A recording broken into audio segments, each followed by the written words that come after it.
Nós vamos começar o nosso giro de informações com a nossa enquete da sexta-feira, repercutindo o resultado da nossa enquete da sexta-feira aqui para você no Repórter Cultura. Na sexta-feira, a gente repercutiu a situação lá de São Paulo, em função da privatização lá da Sabesp, o que aconteceu de votações lá na Câmara de Vereadores de São Paulo, da cidade, do município de São Paulo, da capital, e com muita manifestação contrária de alas mais ligadas à esquerda lá dos movimentos políticos lá de São Paulo, mas a Câmara de Vereadores aprovou em 2 sessões a privatização da Sabesp. E a gente está passando por um processo aqui de uma concessão, da discussão sobre uma concessão público-privada para o SAMAI aqui da nossa cidade.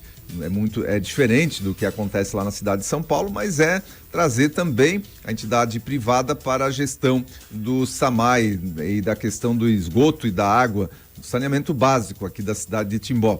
E a gente pediu então, diante do que você tem de informação até o momento, qual a sua opinião sobre a concessão público-privada do SAMAI?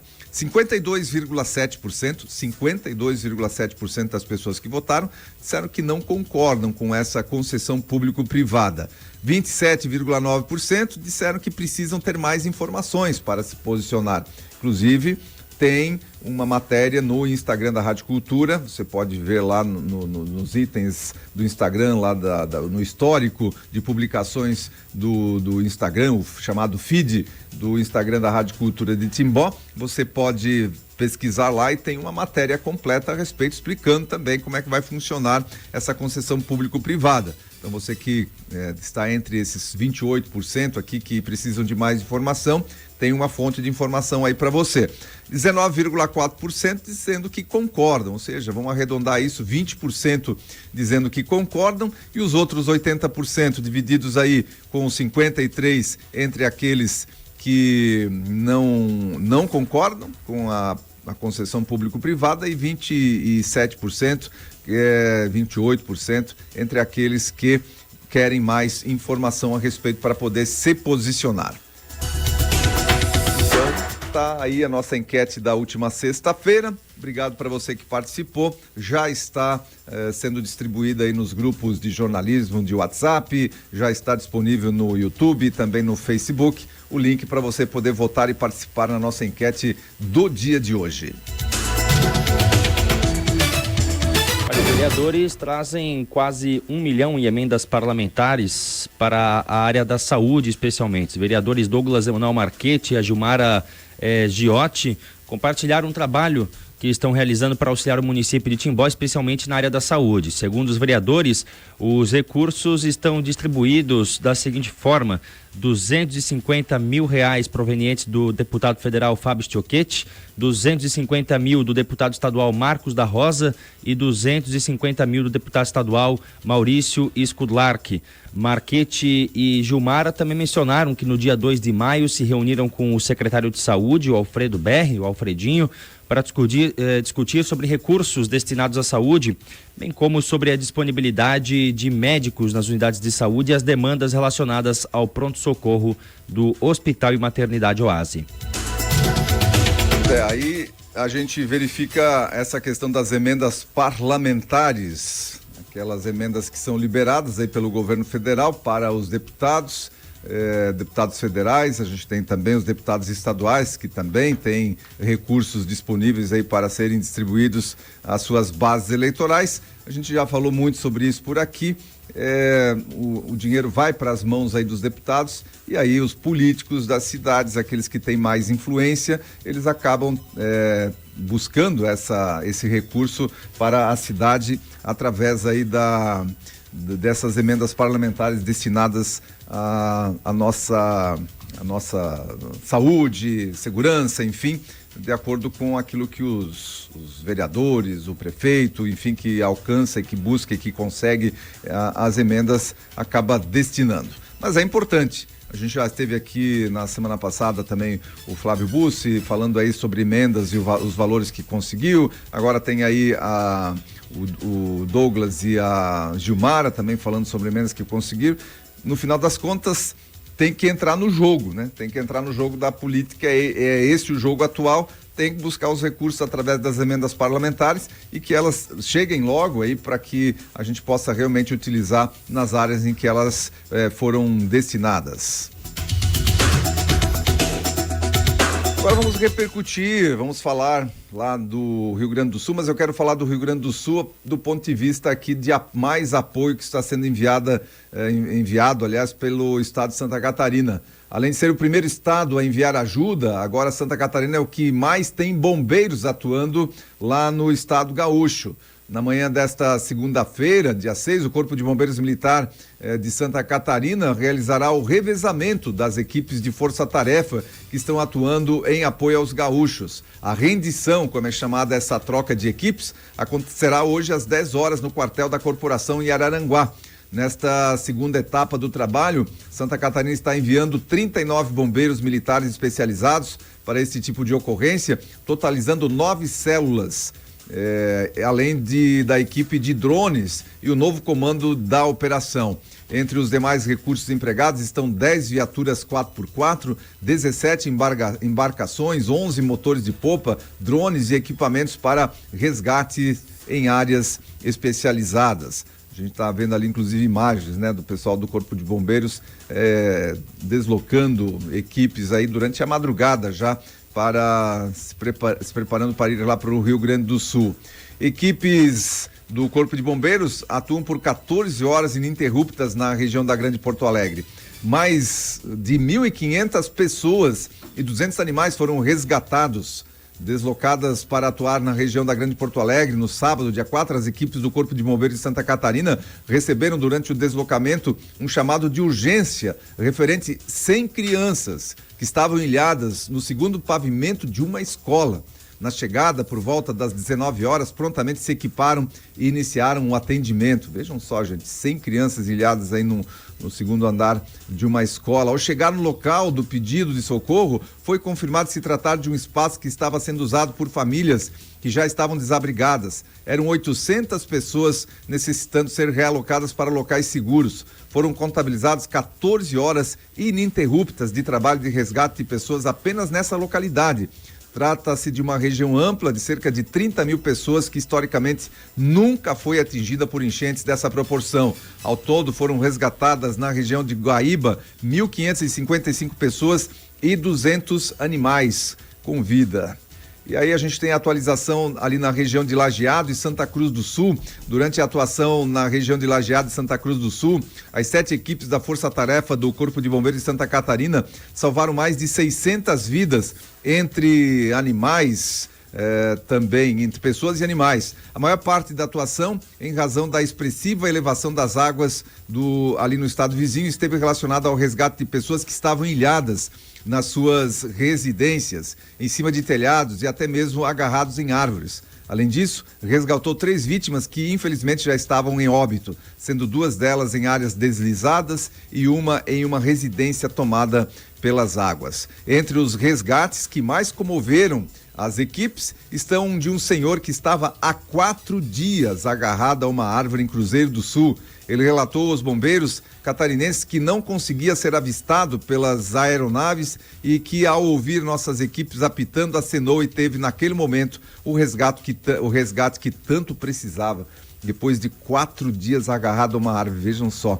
Outra experiência impactante foi o resgate de uma família de 9 pessoas, também em Cruzeiro do Sul, que foi resgatada por civis, porém a embarcação virou e eles tiveram que passar a noite agarrados a uma árvore na esperança de serem resgatados. Novamente, ao passar com a embarcação apitando, os bombeiros catarinenses conseguiram verificar que havia pessoas naquele local e realizaram o resgate com sucesso. E aí a gente tem atualização do Corpo de Bombeiros da Defesa Civil, de acordo com o boletim ainda de ontem à noite, publicado pela Defesa Civil. 341 municípios foram atingidos e 105 pessoas seguem desaparecidas. Além disso, são 18.847 pessoas em abrigos, 115.844 desalojados, 844.673 pessoas afetadas, quase 1 milhão de pessoas. 175 feridos. A Defesa Civil atualiza os boletins 3 vezes ao dia, às 9 horas, às 12 horas e às 18 horas. Então essa atualização aqui das 18 horas de ontem. Agora às 9 horas eles fazem uma nova atualização e os números sempre podem mudar, infelizmente, nesse momento, para pior. No sábado, dia 4, o rio atingiu 5,04 metros, a maior desde 1941. Falando aí do rio Guaíba, quando a cota máxima foi de 4,76. O Guaíba recebe águas de diferentes bacias hidrográficas afetadas pelos temporais, como o Taquari e o Caí. Nas últimas décadas, segundo a agência Metsul, o limite de 3 metros só foi ultrapassado em 3 ocasiões. Em setembro de 1967, com 3,11 metros, setembro de 2023 com 3,18 e novembro de 2023 com 3,46 e já estava aí em 5,04 metros, mas ultrapassou esses 5,04 metros, chegando aí na casa dos 5,25 metros, o rio Guaíba. Vejam só o tamanho dessa enchente, pegando os dados históricos. A gente tem agora uma imagem que impressiona, a imagem que você vai ver aqui, o bairro Cruzeiro do Sul, um bairro ali de Cruzeiro do Sul. É isso que as pessoas vão encontrar em algumas localidades quando voltar para casa. Vejam aqui, vejam essa cena. É as margens do rio, esse bairro, um bairro inteiro devastado. Não tem mais nada, não tem casa, não tem nada. Não sobrou nada. Então é isso, imagina agora essa população tentando recomeçar, muito diferente daquelas enchentes, né? Que você tem a enchente, a água invade, que não é nada bom, né? Mas a água invade sua casa, depois baixa, tem a limpeza, mas a sua casa continua ali. Mas veja, ali nesse bairro de Cruzeiro do Sul, sobra nada, não tem nada. A água simplesmente levou tudo, a correnteza muito forte, muito próximo do rio, água que subiu muito rapidamente e levou absolutamente tudo, deixou praticamente parece que caiu uma bomba ali e destruiu tudo. É cenário de guerra. E é isso que os bombeiros, os voluntários estão enfrentando por lá. Muita reclamação, né, por falta de apoio do governo federal. O Lula voltou ontem lá, voltou lá para o Rio Grande do Sul e levou uma grande comitiva. Estava o presidente, vários ministros, estava o presidente da Câmara, o Arthur Lira, o presidente do Senado, o Rodrigo Pacheco, representando o presidente do Supremo Tribunal Federal, estava lá o Fachin, enfim. Muita gente, todos falando, né, a respeito do que pode ser feito. O Lula prometeu que não vai haver burocracia para a liberação dos recursos necessários aí para a reconstrução do Estado gaúcho. Então é o que a gente espera realmente, que os recursos agora sejam disponibilizados, porque eu já falava sobre isso no começo. O que precisa fazer agora? Primeiramente, o apoio a tentar salvar vidas ainda, né, no que for possível, os bombeiros e a Força Nacional, muita gente batalhando para salvar vidas lá no Rio Grande do Sul. Depois, dar atenção para as pessoas que estão desabrigadas, desalojadas, que precisam de comida, precisam de atenção, de tratamento médico, enfim. Essa é a segunda prioridade. E, ao mesmo tempo, agora começa a reconstrução do Estado. E essa reconstrução tem que começar pela infraestrutura, que foi altamente danificada, estradas, pontes, empresas que precisam voltar a atuar por lá. Então, os recursos agora governamentais são muito importantes para que o Estado consiga se recuperar rapidamente. E que os políticos não façam só propaganda eleitoral, nós estamos em ano eleitoral, né? Daqui a pouco tem eleição aí para os municípios, que não seja utilizada essa tragédia só para bater fotinho e botar no Instagram para dizer que fez alguma coisa, mas que efetivamente se faça um trabalho aí de reconstrução do Estado do Rio Grande do Sul, principalmente visando as pessoas, que elas possam voltar, se a gente pode dizer que há como voltar a uma normalidade depois de passar por uma tragédia como essa, voltar a uma normalidade o quanto antes lá no Rio Grande do Sul. E aí tem que passar por cima de burocracia, tem que passar por cima de uma série de questões que travam, né, a vinda dos recursos, e que isso realmente seja feito pelo governo federal. E olha, tem muito deputado com muita grana aí para mandar emenda parlamentar. Vamos ver agora quantas emendas parlamentares vão ser enviadas lá para o Rio Grande do Sul, para a reconstrução do Estado gaúcho.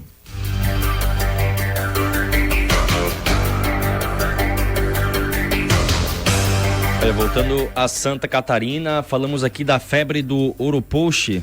Mais uma cidade agora do Vale do Itajaí confirma aí o primeiro caso da doença causada pelo maruim.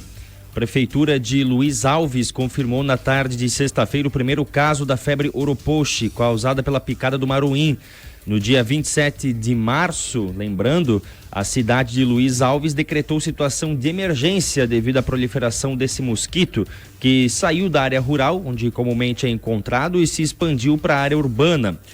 O primeiro município do estado a registrar um caso da doença este ano foi o município de Botuverá, no Médio Vale do Itajaí. Foram confirmados 3 casos da febre Oropouche no dia 26 de abril, sendo os primeiros, então, registrados em Santa Catarina. De acordo com o Ministério da Saúde, a febre do Oropouche se assemelha aos sintomas de outras doenças, como a dengue.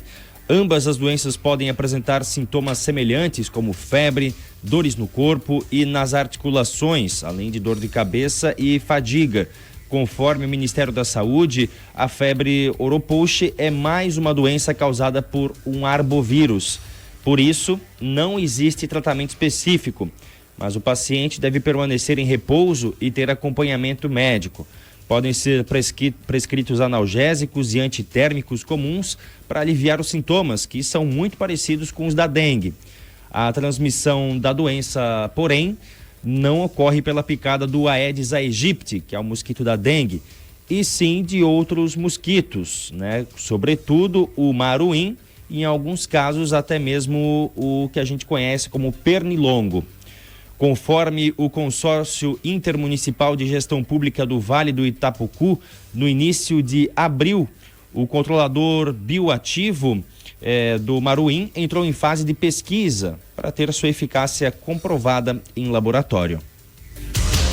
Estão estudando, tem um consórcio aí de municípios que está estudando um controlador biológico para o maruim, porque a infestação ali, Luiz Alves, né, alguns municípios com uma infestação gigante, né, a gente tem ali fotos que a gente pode mostrar para você que está acompanhando aí a nossa programação através das nossas plataformas digitais. Tem ali fotos de pessoas picadas e com a perna infestada pelo mosquito. E o mosquitinho a gente quase não consegue enxergar, mas ele tem um formato normal ali. Olha só essa perna da pessoa ali, como está repleta, né, desses mosquitos. E aí tem gente que é alérgica, fica com aquelas manchas vermelhas, aquelas bolotas, né, que dá na pele depois que leva a picada de mosquito. Então o maruim está invadindo aí não só as áreas rurais, mas também essa situação de estar muito presente nas áreas urbanas dos municípios aqui do Vale do Itajaí. E a gente espera que realmente esse produto que está sendo desenvolvido aí consiga atuar logo. Parece que os resultados são promissores no sentido de controlar essa praga aí que é o maruim, e que agora também pode ocasionar essa tal febre do Oropouche, que é parecida nos sintomas com a dengue. E aí mais uma doença que é parecida com a gripe, e aí os nossos hospitais, enfim, repletos, né, de casos de problemas aí com a dengue e também com a gripe normal dessa época do ano. Enfim, a gente espera que agora, com a chegada finalmente do frio, essa época aqui agora que está, né, chovendo, úmido, agora ficar quente, ainda favorece muito os mosquitos aí, né? E aí está demorando um pouquinho mais para a gente ter a chegada daquelas temperaturas mais amenas que vão fazendo com que naturalmente os mosquitos não se reproduzam. E isso deve acontecer aí mais para o meio do mês de maio em diante, na chegada de junho. É sempre a expectativa, né, que a gente tem com relação à chegada da temperatura mais fria, que se prometia que esse ano chegaria mais cedo, né? Eram as perspectivas aí que tinha da meteorologia, que esse ano chegaria mais cedo, frio, aqui no sul do Brasil. Vamos lá, vamos acompanhando. E essa situação aí do maruim agora também trazendo uma doença. Da mesma forma que traz aí a dengue, né? O mosquito, ele precisa picar alguém ou algum animal com o arbovírus e aí transmite para o ser humano, depois de picar o ser humano, então, com o mosquito infectado, picando o ser humano e acaba infectando o ser humano também com a tal da febre do ouro poxo, que tem o seu primeiro caso registrado aqui no Vale do Itajaí, em Luiz Alves. E para a gente fechar o nosso giro de informação nessa manhã de segunda-feira, quero repercutir com você o que aconteceu no final de semana lá no Rio de Janeiro, no sábado. Já se comentava muito antes a respeito da situação. Foi o show da Madonna, que supera o público do Rolling Stones no Rio. A Madonna superou nesse sábado o público dos Rolling Stones no Rio e entrou para a lista dos maiores shows do mundo. A banda de rock britânica reuniu cerca de 1.200.000 pessoas, segundo a Polícia Militar, e 1.300.000 pessoas, segundo os bombeiros, lá no Rio de Janeiro, em 2006.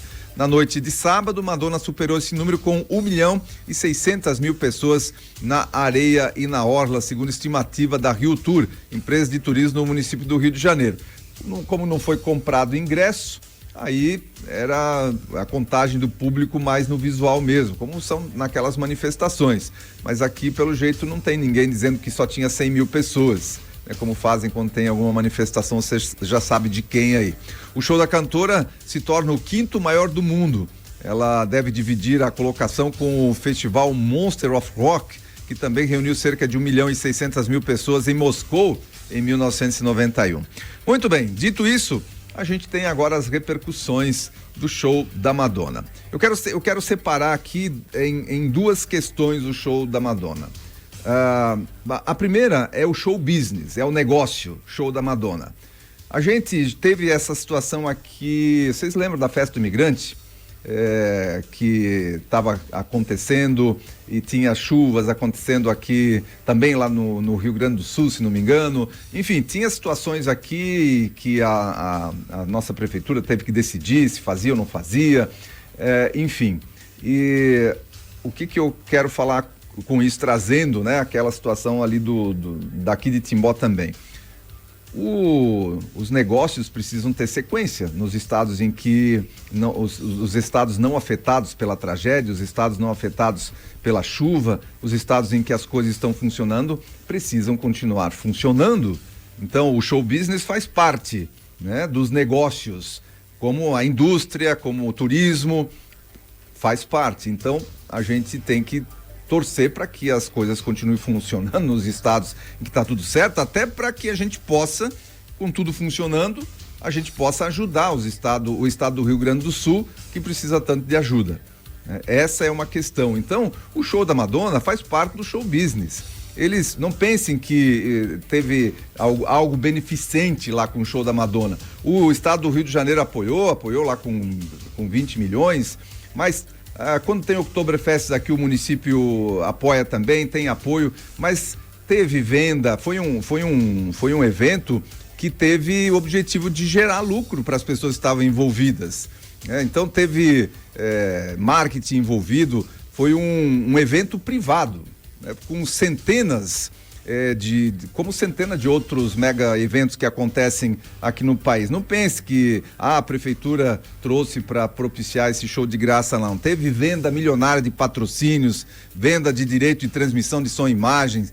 Então, teve lucro envolvido nessa situação. E não pense que a Madonna veio aqui fazer favor, não. Ela também levou uma boa grana daqui e ela tem no seu seu método de trabalho, né? Sempre trabalhar as questões da transgressão daquilo que é o normal. E aí vamos entrar na outra questão. Então o show business é isso aí, tem que continuar, um negócio, são negócios que estão acontecendo e como negócio tem que acontecer e a gente tem que torcer para que dê certo, os negócios deem certos nos estados em que não tem crise, que não tem crise climática, como a gente está passando aí no Rio Grande do Sul, o negócio tem que acontecer. Agora vamos separar as coisas, o business e agora o show da Madonna. O show da Madonna assiste quem quer, né?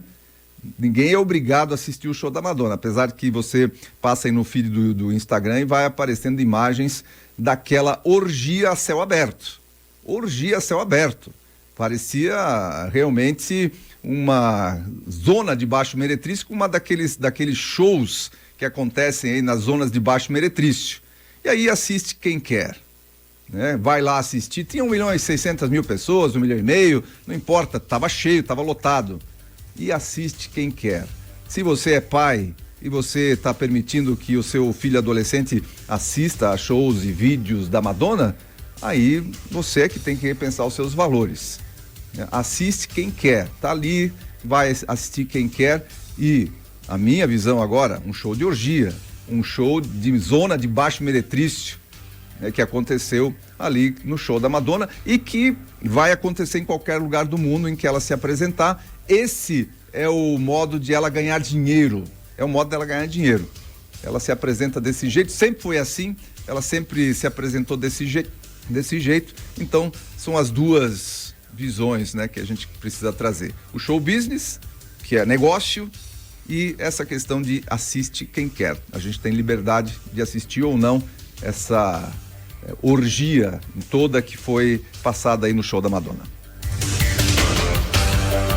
7h25, a gente encerra por aqui esse primeiro bloco de informação para você, ouvinte do Repórter Cultura, na manhã desta segunda-feira.